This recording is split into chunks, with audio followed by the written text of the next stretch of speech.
So, are they messing with the institutions? And I'm going to be honest about it, because this is the David Watson opinion. The Fresh Prince of Bel-Air is an institution. It was always an institution, right? Growing up in the 90s, Will Smith, Fresh Prince of Bel-Air, you all know the theme tune. And someone's decided that we need to do another one. A gritty one. Oh. I don't know. I've watched the trailer. I found it interesting that he sits on a throne with a crown on, and it reminded me of the Game of Thrones. There's bits in it that seem to be funny, and then there's bits in it that are dark and somber. And I kind of get it. I mean, the whole point of the Fresh Prince of Bel-Air in the 90s was it was all bright colours, it was all MTV, everything was pre-internet. And really, the Fresh Prince of Bel-Air was just trying to be funny whilst dealing with some teenage problems from a very 90s perspective, which was great because that's where we were at the time. And whenever they reboot something, redo something, I'm always a little bit hesitant. I mean, bearing in mind, this shouldn't be focused at an audience that includes me. But, you know, I know they're calling it Bel-Air. Some things just need to be left alone. Leave my heritage alone. Leave my childhood alone. Leave my teenage years alone.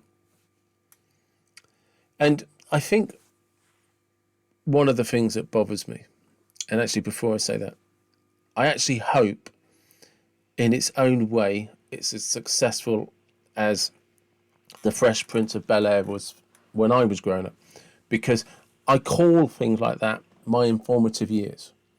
Like, if you were at school when I was at school, you all knew the theme tune. And I used to go to school, and I used to sit in the back of science with a guy called Julius Halls, and we used to sing the theme tune to that song.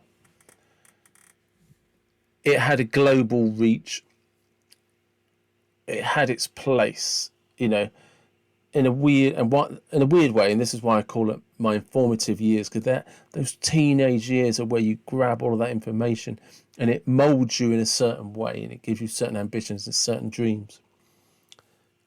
And it launched Will Smith. It gave him a global platform. It's a shame where that's gone. But it was so of its time. And nobody back then kind of had an agenda. Nobody was trying to make a point. There was no woke. There were no social justice warriors. They took the jam out of every donut. You know, there's just no fun in it anymore. You know, they could kill a good mood at a funeral. And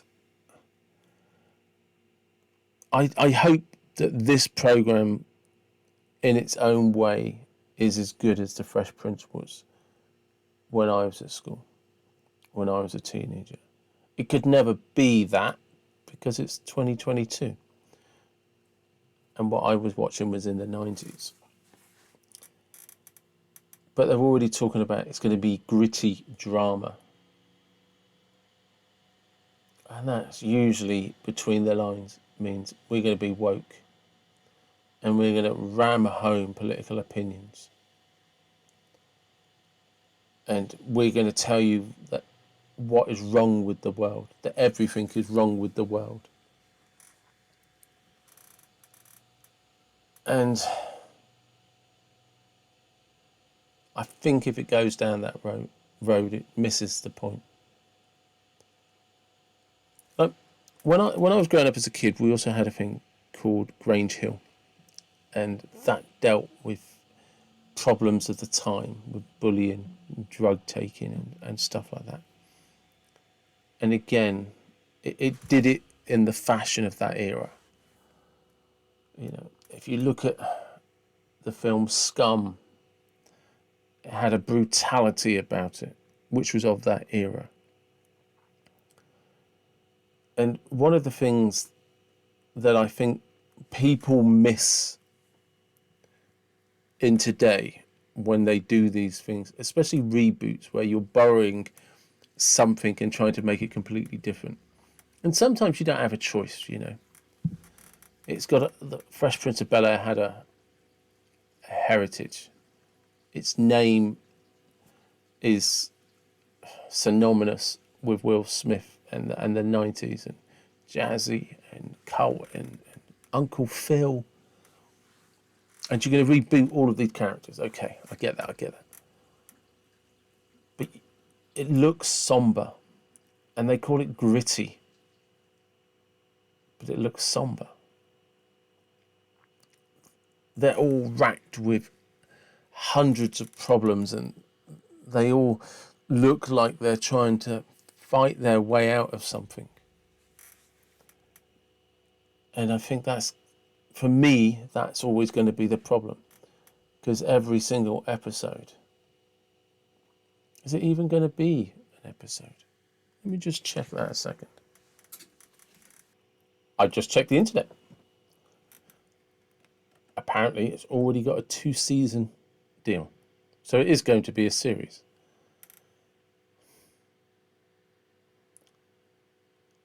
I keep saying that word somber, and that's how it looks to me. It does. See, The Fresh Prince was really upbeat. We weren't worried about the world's problems. We were too interested in watching The Fresh Prince, too interested in MTV. And you're trying to turn teenagers into just, I don't know, like solving the world's problems all the time. They can't even solve their own problems. And now you've got this reboot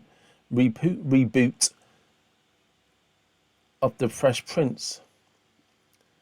And like I said, as I was reading it, they're just like, it's going to be gritty, thriller. You're like, oh. So who's it made for? Who are you aiming it at? You know, the 90s version was Will Smith.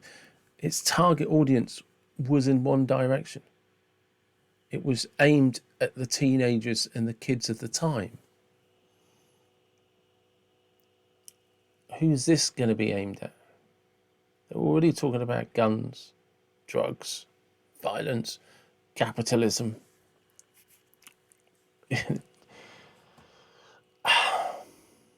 Sometimes you've got to be careful that you don't miss your audience. And you've got to be careful what you want your audience to see and what you want them to watch.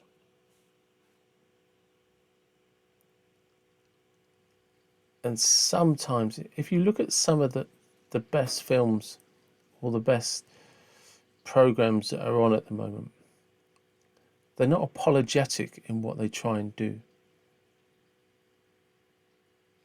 That then their message could be quite clear.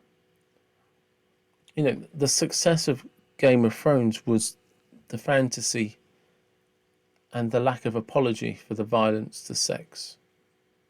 No one cared. If any of you watched Narcos, based on true stories, it's brutal. There's no real clear message in it other than this is the shit that went down. So, to wrap up, I wish it well. I hope it does all right.